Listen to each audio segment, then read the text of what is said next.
Magbibigay po tayo ng tips paano lilinis ang dugo. Actually, lilinis ang dugo, lilinis ang katawan. Actually, tunay po to. Tingnan natin ano ba trabaho ng dugo sa katawan natin? How to clean your blood. Ang pinakapanlinis talaga natin, syempre, yung atay natin, yung liver. Siya taga-metabolize ng mga pagkain, sigarilyo, alak, kung ano nung napapasok natin sa katawan, at yung kidneys na lalabas din yan, yung mga dumi-dumi sa dugo. Maraming trabaho ang dugo natin, di ba? Merong oxygen dyan, di ba? May mga hormones, yung mga pangklat ng dugo, pati yung pagkain natin, mataas ang blood sugar, yung mga taba na kinain nyo, lahat dumadaan sa dugo, yung mga cellular panlaban, yung mga sundalo natin sa katawan, mga white blood cells, na dyan din yan. So, ano trabaho ng dugo natin yan? Okay? Ito, puro cholesterol ang nililinis niya. First, trabaho ng dugo, taga-transport ng mga nutrients na kailangan ng buong katawan. Diba? Mula sa puso, mula sa baga, oxygen, carbon dioxide, diba? Mula sa baga, pupunta sa dugo, pupunta yan. Kaya may oxygen, kaya nga mapula yung kamay natin. Bukod dito, yan nutrients, yung mga kinain natin. Lahat ng kinain natin, pupunta rin yan sa dugo. Magiging carbohydrates, glucose yan, ayan Yung mga hormones, yung mga taga-regulate ng temperature natin sa dugo din dumadaan. Kung may kalaban, may infection ka, di ba? Yung mga sundalo natin, white blood cells, sa dugo din dumadaan. Kung may sugat, para hindi tuloy-tuloy pagdugo, ang pagdugo niyan, paano magbubuo yung dugo? Meron tayong platelet factors na dyan din yan, nasa dugo din yan, para tumigas at masara yung mga sugat. Regulation, yung pH ng dugo, yung tubig, na hindi tayo ma-dehydrate, tapos yung temperature, hindi uminit, hindi ma-heat stroke, ay hindi rin sumobra lamig. So, andyan talaga trabaho sa dugo. Pero syempre, sa dami ng alak, bisyo, unhealthy foods na ginagawa natin, marami pa tayong gamot na naiinom, kailangan may tagalinis ng dugo natin. Ito yung mga organs na naglilinis. Basically, yung liver. Okay? Ang liver, let's say, uminom ka ng mga gamot, paracetamol, uminom ka ng alak, kino-convert niya yung mga pinasok natin sa katawan, ginagawa niyang mas safe. Like yung mga alcohol, harmful metals, mga medication, inaayos niya, minimetabolize niya, ginagawa niyang safe at nilalabas sa kidneys. Okay? Pangalawa, ang kidneys, pinifilter niya yung dugo. Okay? Pinifilter niya yung dugo natin, tinitira na lang yung kailangan ng katawan natin, nilalabas ng kidneys yung aayaw niya. Kaya nga, mapanghi, lahat ng mga dumi nilalabas. So, nadi-detox niya. Kailangan maganda yung, pag maayos ang liver mo, maayos ang kidneys mo, malinis ang dugo mo. Oras na magka-kidney failure ka, mag-iipon yung ihi, yung dumi sa katawan, kaya nag-iiba yun ng kulay. Yung mga nagda-dialysis, nag-iiba sila. Pag liver failure, iba rin ang problema. Bukod dito, tagalinis din yung mga bituka para makadumi. Sa balat din, minsan lumalabas yung mga pawis, yung ibang dumi-dumi lumalabas din. Spleen, tsaka lymphatic system. Pero mainly liver and kidneys. Ano ang senyales? Ito naman mga possible signs na medyo baka may diferensya na yung katawan natin. Baka hindi na ganun kalinis yung dugo, meron ng mga sakit na nangyayari sa loob ng katawan natin, baka nasobrahan ka na ng alak, sigarilyo, o baka mali yung gamot, o naparami ng supplement, hindi natin masabi. Ano yung signs na kailangan linisin na yung dugo? Number 1, kung marami ka naglalabas ng skin problems, yung marami ng rash kung saan-saan. Pangalawa, kung yung pagdumi mo hindi maganda. Minsan matigas, minsan malambot. Number 3, kung laging kabag. Okay? Laging kabag, baka mayroong problema rin yan. Number 4, pag namamaga. Pag namamaga na yung mukha, pwedeng may kidney problem yan. Nagmamanas na. Okay? Irregular menses, pag nagloloko rin menses ng babae. Ito, fatigue, pagod ka, stress ka, depressed ka, posible nag-iipon ng mga toxin sa katawan. Hindi makatulog, masama pakiramdam mo. Pag may liver failure, usually nag-iiba ang tulog. Pag may kidney failure, yan din, nag-iiba ang tulog. Tapos yung timbang nagbabago, pwedeng tumataba, ibig sabihin nagmamanas ka. So medyo general signs, pero pag medyo iba yung kulay mo, hindi na maganda kulay, baka may diferensya na tong panlinis natin, yung liver at yung kidney. At dahil dito, nag-iipon ng dumi sa dugo natin. Okay, tingnan natin paano magaling ang kidneys natin. Paano siya maglinis. Nagwawalis siya. So, liver, kidney, nililinis niya. Ito ang atay natin. Ang ginagawa ng atay natin, merong mga process itong mga atay natin. Yung mga pinapasok nating chemical, alak at iba pa, meron siyang ginagawa. Ito, merong oxidize, hydrolyze. Inaayos-ayos niya, binabago niya para mailabas ng katawan. Kaya nga pag konting alak lang iinumin mo, walang problema.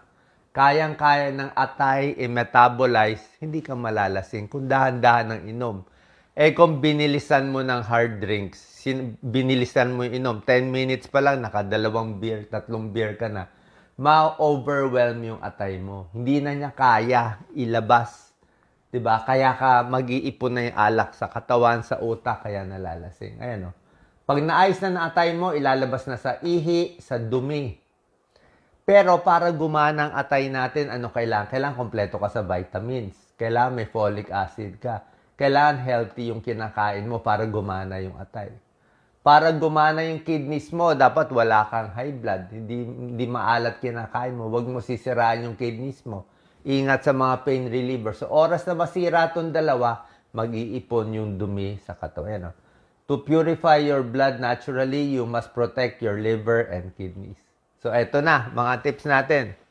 Basic lang to, lifestyle, pero ngayon naintindihan nyo na pwede pala mag-ipon ng dumi yung katawan. Siyempre, tubig talaga, di ba? Kaya makulit ako sa tubig eh. Ano ang sabi ng National Kidney Association sa Amerika? Dapat isang araw daw, 6 na baso ang ihi na ilalabas ng tao. 6 na basong ihi. So, para makalabas ka ng 6 na baso na ihi, kailangan iinumin mo mga 8 hanggang 10 basong tubig. Ano ibig sabihin nun? Hindi porke uminom ka ng 10 basong tubig or liquid, 10 baso din ilalabas mo. Mali. Kasi, yung iba niyan, lalabas sa pawis. Sa pawis, ilang litro na yan eh. Yung pawis lang, ilang litro na malalabas. Kaya, yung ihi mo mas konti, mas marami yung inom mo. Ang gusto natin, ang gusto ng National Kidney Association, 6 na basong ihi para at least gumana, luminis yung kidneys mo. 'Di ba? Yun ang gusto ng... Kaya para makuha mo tong 6 na baso, ano recommended niya? 8 to 10 glasses of fluid or water in a day. Kung gusto mo, mas mataba ka, mas maraming tubig. Lalaki, mas maraming tubig kailangan. Pag maraming dugo, marami kang tubig, hindi ka dehydrated, mas open ng blood vessel mo. Pag open ng blood vessel mo, mas maganda daloy ng dugo mo. Pag hindi ka uminom ng tubig, dehydrated, kidney failure. Kidney failure ang lalabasan ng kulang sa tubig. Kidney stone, UTI. Kaya hindi siya basta-basta. May nabubuhay na konti ang tubig. Siguro kung swerte ka, magaling naman yung katawan natin. Pero ba't pa natin papahirapan? Uminom na lang ng maraming tubig. Mas maganda tubig. May mga gulay na panlinis talaga ng liver at kidneys. Pinakamaganda ito, broccoli, cauliflower. Yan ang pinakamaganda. Mataas sa antioxidants, may anti-cancer properties, at maganda sa kidneys. Okay, maganda sa kidneys. Kung isa to sa mga superfoods talaga, broccoli, cauliflower, at iba, mga repolyo, pwede rin. Strawberry or blueberries, pwede. Kung wala tayong blueberry, strawberry na lang. Pero sa pag-aaral kasi, medyo mas marami ang antioxidant ng blueberry compared sa strawberry. Tsaka nakaka-protect siya ng liver from damage. So, natutulungan niya yung liver natin.